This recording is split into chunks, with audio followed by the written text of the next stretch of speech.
All right, let's talk about vacuum here. I was actually going to skip this on this vehicle, but I think some guys need to see this.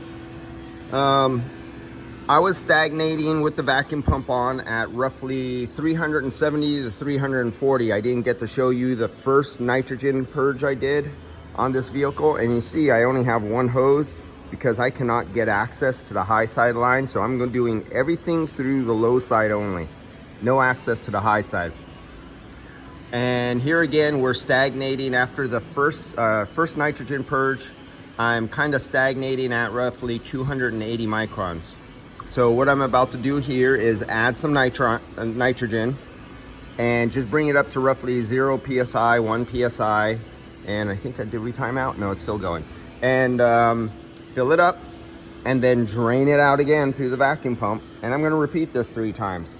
And what you'll notice is every time you do it, you come down faster the next time you do it, and then the next time you do it a little bit faster, and your moisture micron reading, your moisture level in the system decreases, so you're capable of going down to a deeper micron vacuum faster and deeper the next time you sweep out with nitrogen. So I'm about to, now I can't go high side to low side. That's not available to me on this vehicle. So I only can do the best I can do with what's available to get on this vehicle is put it in the low side and take it back out to the low side. So it's going to be like when you have a dirty dish and you're not using soap and water, and you're not using scrubbing, and you're not using soap, and you fill the glass up with water, you swirl, you shake it out, and you pour it out, you got the majority of the garbage out. The glass has some stains on the side, but then you put water, fill it up, shake it up really good, no soap or nothing like that, shake it up really good, and pour it out again. And you do that enough times, and the glass, depending on what's in there, usually comes pretty damn clean. It won't be perfect, but enough rinsings with water is the exact same thing we're doing here with nitrogen, trying to remove more moisture out. I know nobody ever done that to the system from day one, and especially the person who put on the retrofit fitting on here. So I'll get back to this. I'll show you what I obtain after I do. Well, let me show some guys because they just don't know. So I'm gonna put nitrogen in here right now. So and I only have the low side open. So let's close the vacuum because we don't want to push nitrogen in there. And I'll do a little squirt. There you go. Close it off. Okay, we're at -8. So I'm gonna give a little bit more nitrogen, like that. Oh, and we just timed out. I think it looked like we were about positive 1.9 PSI.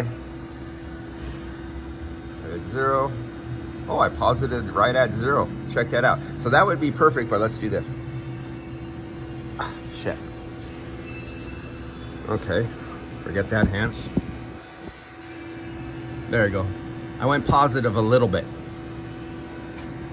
So now I could open the vacuum and we'll go back down. If you look back at here, you can see I went all the way up, and that's where I dropped out. But you can see it went all the way back up. Yeah, that's because the power went out on the timed out. So I have to go all the way back again. Let's reconnect. I blew that. Link tool. Okay, this won't go down until it hits microns. So let's go back over here.